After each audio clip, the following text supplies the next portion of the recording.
The day started like any other for James Carter, a black undercover police officer whose life had long been a tightrope walk between duty and danger, but nothing could have prepared him for the storm that was about to engulf him. An ordeal so harrowing it would leave scars deeper than the ones on his skin.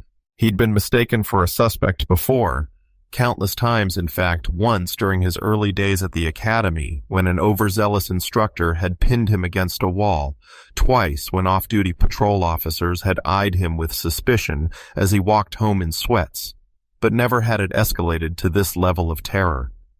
A gun pressed hard against his temple, a knee grinding into his spine with merciless force, and the chilling realization that the men he'd sworn to stand shoulder to shoulder with saw him not as a brother in blue, but as a threat to be crushed.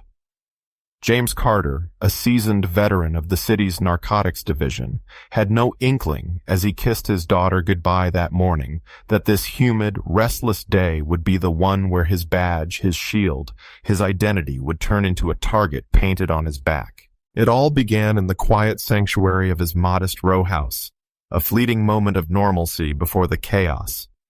His youngest daughter, Mia, knelt on the worn hardwood floor, her tiny fingers fumbling with the laces of her sneakers, her wide brown eyes glinting with determination. She looked up at him, clutching her beloved stuffed giraffe, a tattered thing with one eye missing, and pleaded in her soft, earnest voice, "Daddy, can Mr. G come to daycare with me today? He won't make any trouble, I promise." James crouched down to her level, his knees creaking slightly from years of crouching in alleys and sprinting after suspects, and flashed her a grin that crinkled the corners of his eyes. "Only if Mr. G swears on his fuzzy honor to behave himself, kiddo," he teased, ruffling her braids as she erupted into giggles. The sound was a balm to his soul, a reminder of why he endured the sleepless nights and the constant hum of danger that defined his work. In the kitchen, his wife, Lena, leaned against the counter, her arms crossed over her faded university sweatshirt, her dark hair pulled back in a loose bun.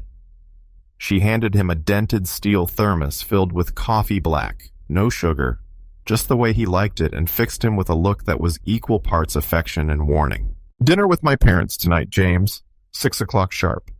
Don't you dare let one of your leads keep you out late again. I'm counting on you to be there, okay?"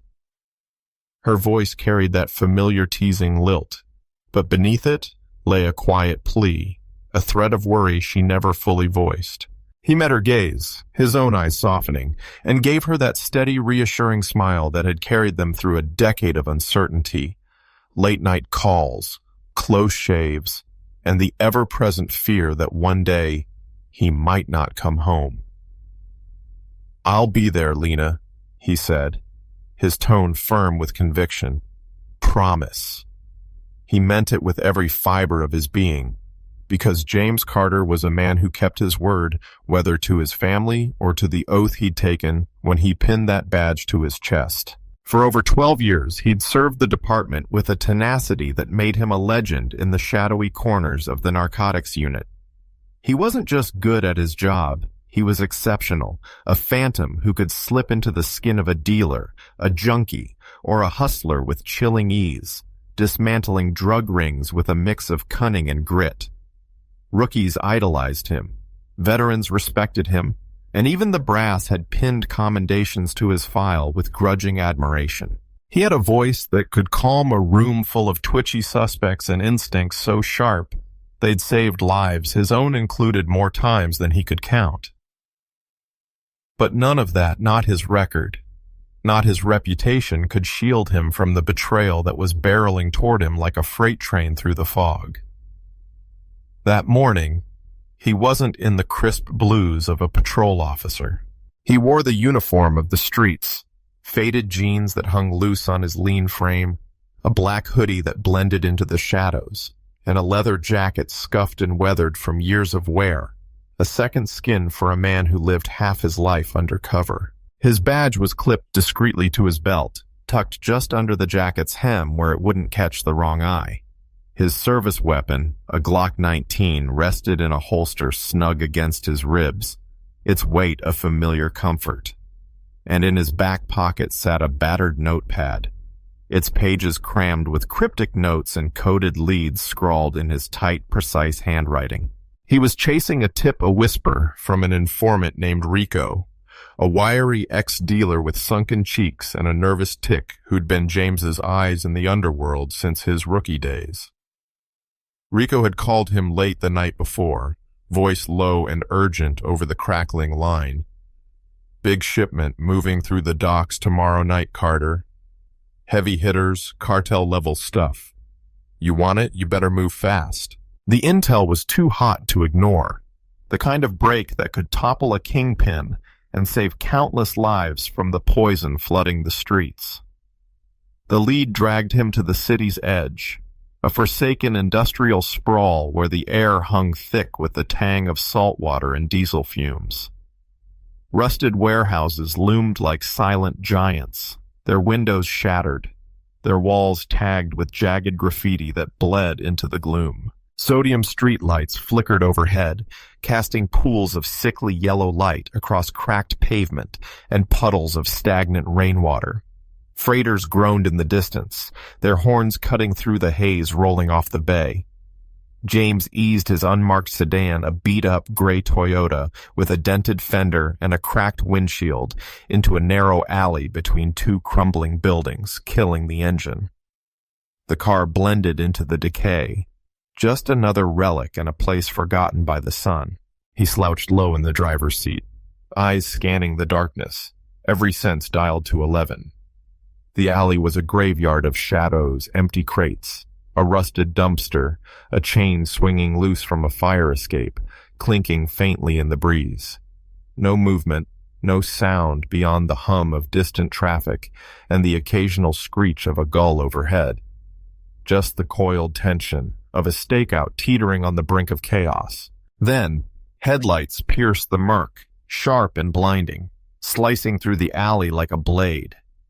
A patrol cruiser rolled in behind him, slow and deliberate, its engine growling with a menace that set James's nerves alight. He flicked his eyes to the rearview mirror. Nothing out of the ordinary, he told himself. Patrols swept these parts all the time. Undercover ops often overlapped with routine beats, but the cruiser didn't pass. It stopped dead, its lights pinning his car in a harsh white glare, turning the alley into a stage. A door creaked open, the sound echoing off the brick walls. In the side mirror, he caught the figure, a white male officer, mid-30s, broad-shouldered and square-jawed, his posture rigid with tension, his right hand already hovering near the holster at his hip. The officer's boots hit the ground with a heavy thud, each step deliberate, predatory, and James felt a cold knot tighten in his gut. Something was off, way off. "Step out of the vehicle now." The command exploded through the silence, raw and hostile, laced with an edge that made James's pulse spike. He hesitated, just for a heartbeat, disbelief warring with instinct. This wasn't right. Cops didn't roll up on each other like this, not without cause. He cracked the window, hands steady on the wheel, visible in the glow of the dash. "I'm Officer James Carter," he said, voice calm but firm, the kind he'd used to talk down strung-out dealers and panicked informants. "I'm with the department. Narcotics out of the car. Hands where I can see them." The officer cut him off, closing the distance fast, his gun now drawn, barrel gleaming like a death sentence in the cruiser's light. James forced his breathing to slow, training overriding the adrenaline clawing at his chest. "My badge is on my belt, left side," he said, measured and clear. "I'm undercover, working a case in this area. Check it." No answer. The officer was at the driver's side now, close enough that James could see the sweat beading on his forehead, the wild glint in his eyes, the way his finger twitched near the trigger. "Don't move. Don't you dare move." The words were a snarl, and time stretched thin, every second a razor's edge. A dock worker in a yellow vest froze across the street, crate balanced on his shoulder, mouth half open as he stared. A mangy dog slunk out from behind a dumpster, then bolted with a yelp as a second cruiser roared in. tires squealing on wet asphalt, lights flashing red and blue in a dizzying strobe that painted the alley in chaos. James slid both hands out the window, palms up, fingers splayed.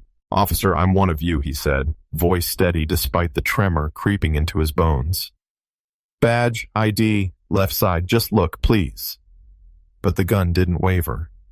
The officer's eyes were locked on him, pupils dilated, seeing not a cop but a phantom, a menace conjured from some dark corner of his mind. The door wrenched open with a scream of metal, and James was torn from the seat before he could blink. "I'm one of you!" he shouted, but the words drowned in the violence that followed.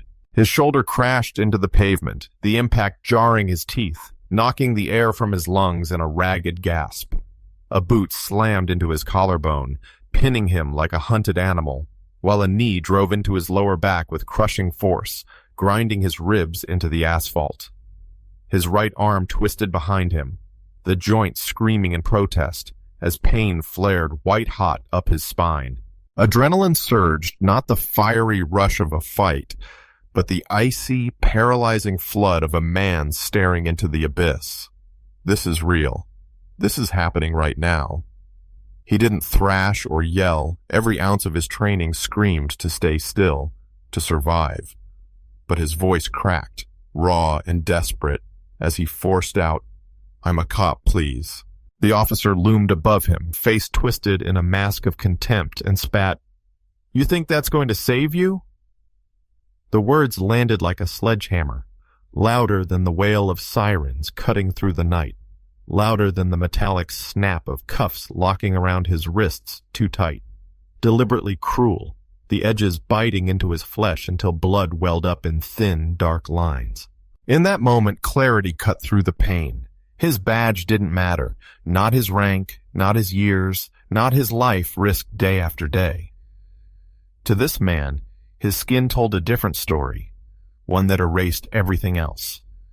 The ground was a jagged hellscape beneath his cheek gravel and broken glass digging into his skin, the stench of oil, rot, and wet concrete choking his lungs.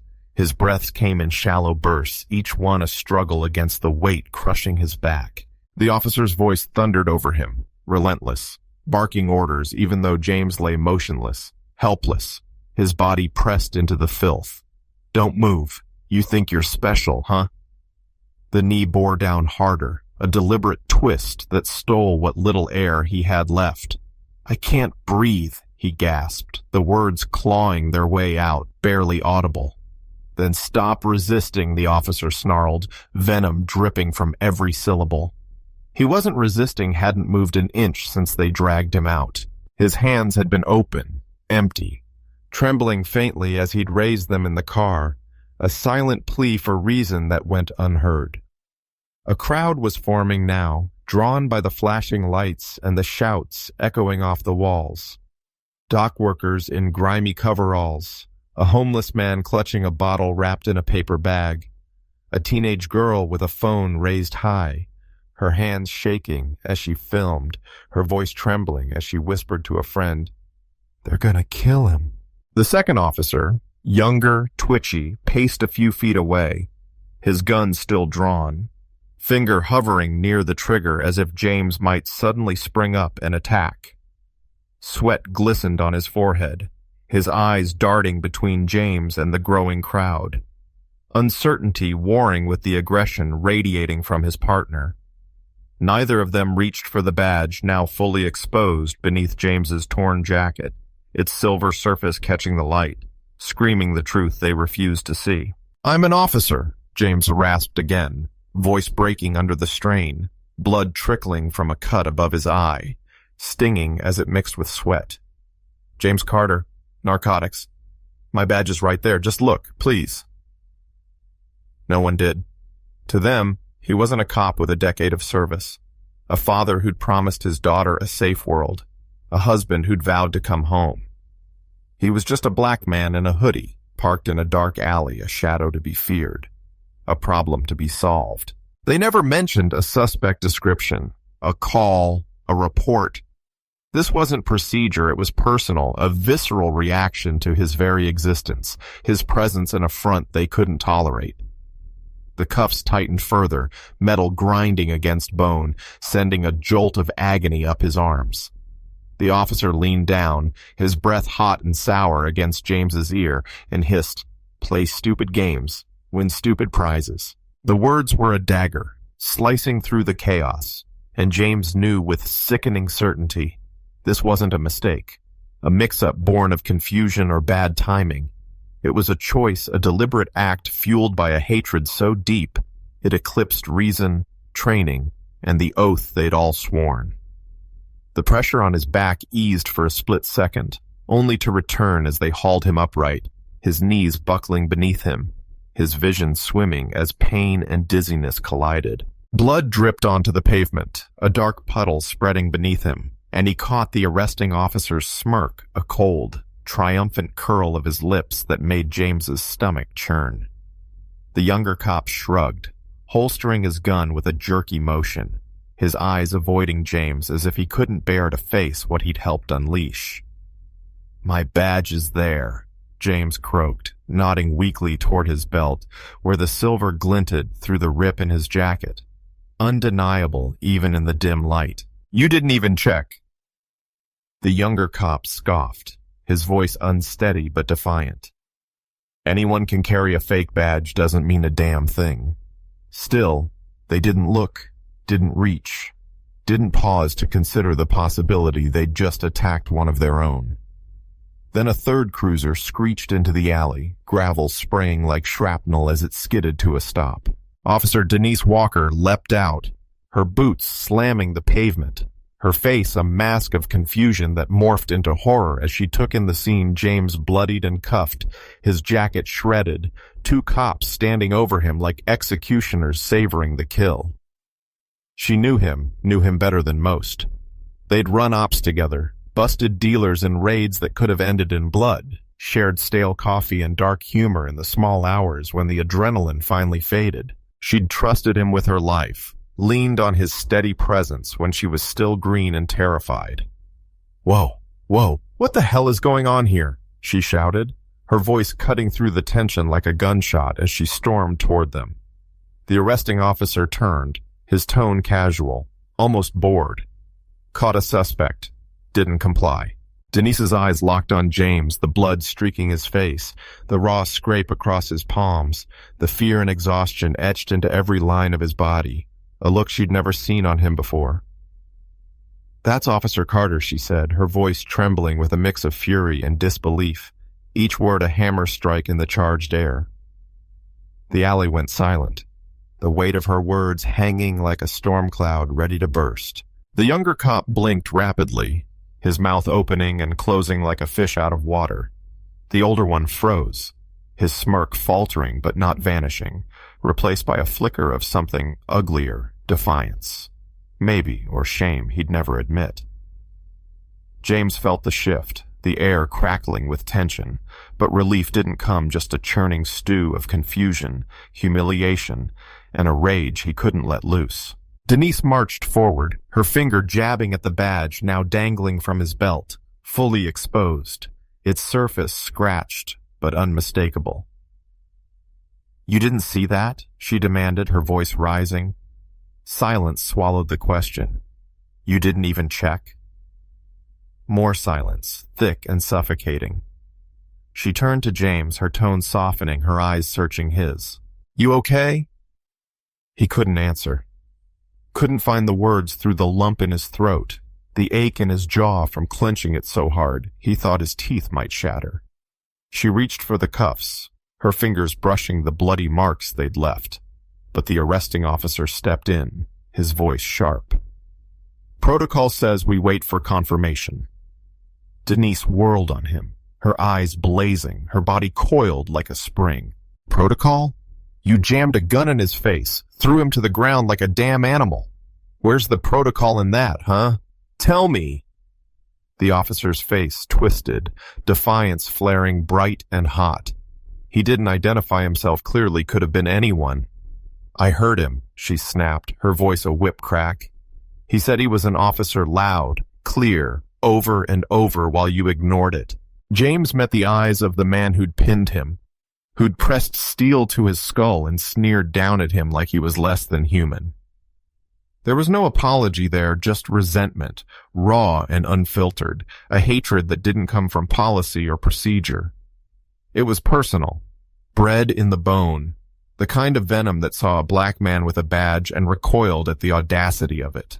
The ride back to the precinct was a descent into silence, heavy and oppressive, broken only by the hum of the engine and the faint crackle of Denise's radio. James sat in the back of her cruiser, the cuffs gone, but their ghost lingering in the throbbing pain of his wrists, the sticky warmth of blood drying on his skin. She'd insisted on driving him herself, peeling the metal off with hands that shook not from fear, but from a rage she couldn't voice. Neither spoke. Her knuckles were white on the wheel, her jaw tight. Every few minutes, she glanced at him in the rearview mirror, her eyes searching for something reassurance, forgiveness, a sign he was still the unshakable man she'd known. But James stared out the window, the city sliding past in a blur of neon and shadow warehouses, giving way to pawn shops, dive bars, and flickering streetlights. A world he'd fought to protect now feeling like a foreign land. His shoulder burned, his ribs ached with every breath, but the physical wounds were a whisper compared to the betrayal clawing at his chest. That looked the way he'd been stripped of his badge, his humanity, reduced to a target haunted him, a specter he couldn't shake. He slipped into the precinct through the back entrance, a shadowed corridor reserved for undercover ops and brass, avoiding the clamor of the main floor where radios squawked and boots clomped. He wasn't ready to face the stares, the whispers he knew were already spreading like wildfire. But they followed him anyway, eyes tracking his blood-streaked jacket, his unsteady gait, some darting away in guilt, others lingering with a mix of pity and unease. No one spoke. No one asked, not the desk sergeant who'd shared cigars with him after a big bust, not the rookie he'd trained to spot a lie in a suspect's twitch. The silence was a wall, and it closed in fast. Less than an hour later, Internal Affairs summoned him, their voice clipped and cold over the intercom. Report to room 214 immediately. He sat across from two investigators, both white, both carved from the same mold of stiff suits and rigid postures, their faces blank slates that offered no warmth, no recognition of the man bleeding in front of them. They didn't ask if he was okay, didn't offer water for his parched throat or a bandage for the gash still oozing above his eye. They just launched in, their questions a barrage of ice. What were you doing in that alley? Was it official department business? Did you identify yourself to the responding officers in a timely and appropriate manner? James stared, incredulous, the absurdity of it sinking into his bones like damp rot.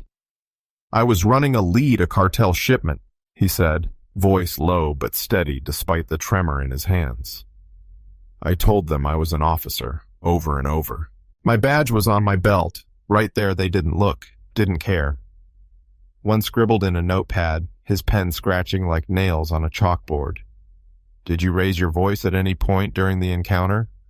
I had a gun to my head, James said, the words sharp, cutting through the sterile air. Still, the other pressed, leaning forward slightly.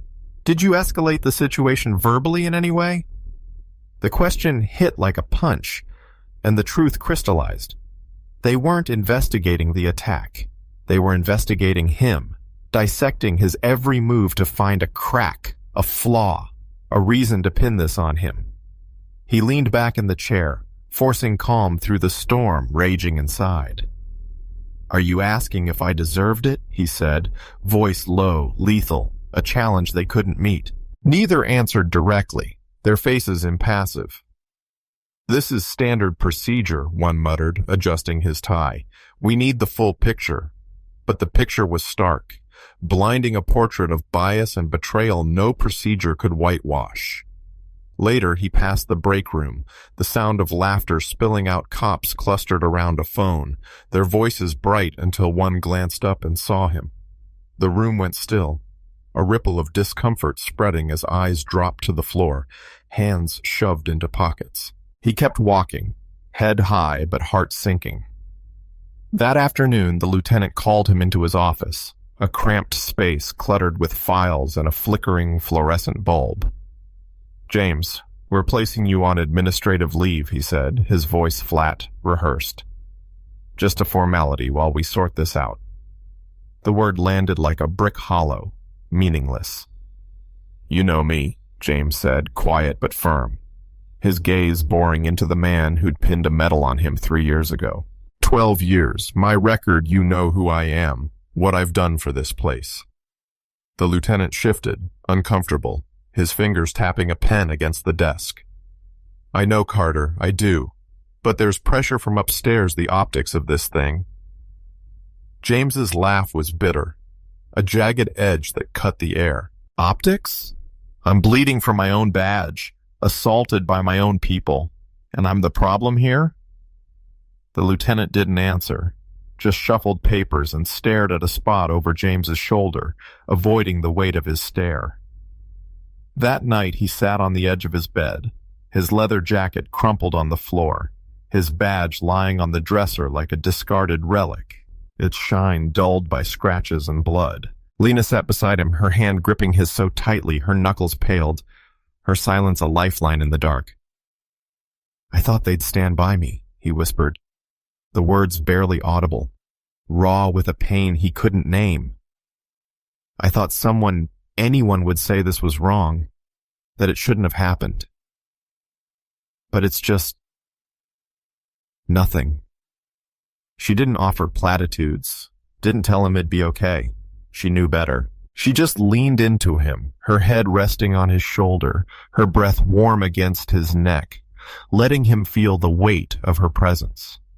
He didn't cry, didn't let the tears burning behind his eyes fall, but the silence roared louder than the cuffs biting his wrists, louder than the gun pressed to his skull, louder than the hate that had fueled it all. Sleep eluded him that night. He lay awake, staring at the cracked plaster ceiling, listening to the soft hum of streetlights filtering through the blinds and the occasional rumble of a car passing in the dark. Lena slept beside him, her hand still resting on his chest, an anchor against the storm churning inside him. His mind replayed every second the attack, the precinct's cold indifference, the absence of calls from men he'd bled beside, men he'd pulled from the fire more times than he could count. He checked his phone, its screen a blank void. No messages from the captain who'd toasted his last promotion. No texts from the guys he'd shared beers with after long shifts. No word from the rookie he'd mentored through his first bust, just last month. They'd vanished, their silence a betrayal sharper than any blade.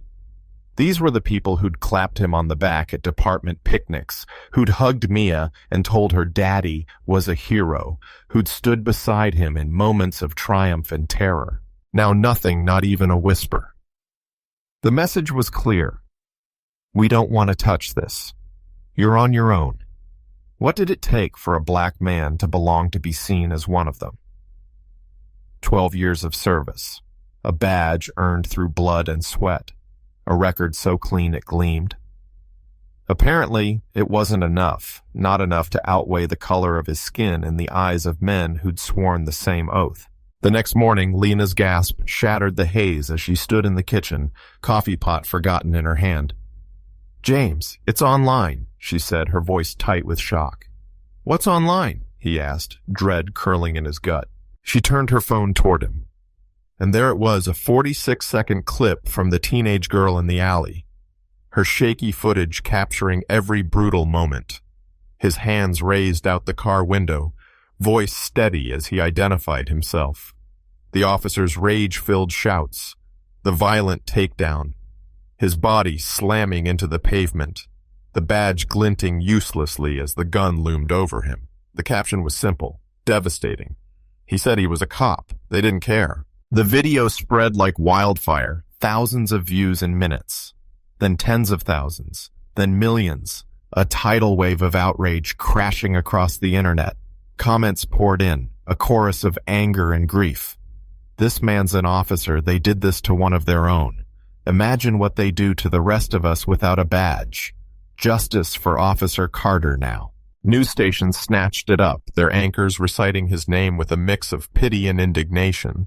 Activists reposted it with hashtags that trended within hours. Local leaders thundered from podiums, demanding answers, accountability, truth.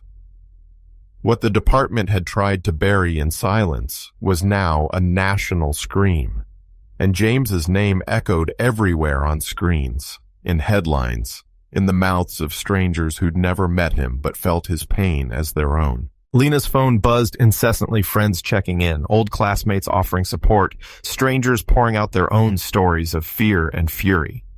Still, the department stayed mute. Their only response, a cold, sanitized statement released late that evening. We are aware of the incident involving Officer James Carter. We take these matters seriously and have launched an internal investigation. No apology, no acknowledgement of the blood on their hands, just a flimsy shield of bureaucracy meant to staunch the bleeding of their reputation. James watched it play out on the TV in their living room, still on leave, still locked out of the precinct where his commendations hung on a wall he couldn't reach, where photos of Mia and her sister in tiny Halloween costumes sat gathering dust on his desk. The real damage wasn't to his career or his body, it was to his faith. The belief he'd carried for 12 years that the system he'd served would stand by him when it mattered most. The officer was placed on paid administrative leave within 48 hours of the video going viral, a move that lit a match to the powder keg of public fury. Protests erupted outside the precinct, dozens at first, then hundreds, then a sea of voices swelling into the night, their signs stark and accusing. Badge doesn't equal protection. He said he was a cop. Why didn't it matter? Local leaders called for the officer's badge, his freedom, his reckoning. National figures, politicians, celebrities, civil rights icons amplified the cry, reposting the video with captions that cut to the bone. Lawyers flooded Lena's inbox, offering to take the case pro bono, their voices crackling with righteous anger over the phone. Under the crushing weight of it all, the department buckled body cam audio surfaced, a damning echo of James's pleas. I'm an officer, please. Look at my badge, repeated over and over, clear as day, while the officer's report painted a fiction of resistance and threat that the footage shredded to pieces. They had no choice. He was fired, then charged assault, unlawful detainment, falsifying a report, a litany of sins laid bare. James thought he'd feel vindication, a flicker of triumph as the man who'd tried to break him faced the consequences. But it was heavier than that, a hollow weight that settled in his chest, a shadow that didn't lift. It didn't erase the trauma, the sound of his own voice begging, the feel of cold steel against his skull, the silence from men he'd called brothers. It didn't undo the fact that even with a badge, his blackness had marked him as prey. They offered him reinstatement, a quiet return to the fold, back pay to soothe the sting, a private apology from the chief delivered in a hushed office with the blinds drawn. He turned it down, his voice steady, as he handed over his resignation in person, wearing the same suit he'd worn the day he'd joined the narcotics unit 12 years ago, a charcoal gray number, pressed and proud. He left the precinct the same way he'd entered it, head high, eyes forward, shoulders squared, but now with a purpose forged in fire. He took time to heal, to breathe, to sit with Mia and listen to her chatter about school, to hold Lena's hand and feel the quiet strength that had carried them through. But when he stepped back into the world, it wasn't as a cop, it was as a voice, a beacon, a man who'd seen the abyss and come back to tell the tale. He visited police academies, stood before rows of young recruits, black, white, brown, every shade of hope and doubt, and told his story, his words raw and unflinching. He didn't sugarcoat it, didn't shy from the ugliness he spoke of how racism doesn't always wear a hood or a swastika. Sometimes it wears a badge, rides shotgun in a cruiser, sits across from you in a break room laughing at a joke you'll never hear. If you're not willing to confront it, he'd say, his voice steady but fierce, you're not just complicit, you're part of it. He ended each talk with the same message, his eyes sweeping the room, locking on every face. Being a black man in law enforcement is like walking a tightrope in a hurricane. You fight to protect a world that sometimes doesn't see you as human, give your blood to a system that too often turns its back when you're the one bleeding. But you don't stop walking. You don't stop speaking. Every time you stand tall in your truth, you carve a path for the next man, make it harder for them to be ignored, erased, silenced. He'd pause, letting the silence settle, heavy and profound, then add, I survived that day not because I had a badge, but because I kept my voice, even when it shook, even when it broke. If you're watching this, if you feel invisible, unwanted, unheard, don't give up. Your voice is your badge, your shield, your weapon. Use it.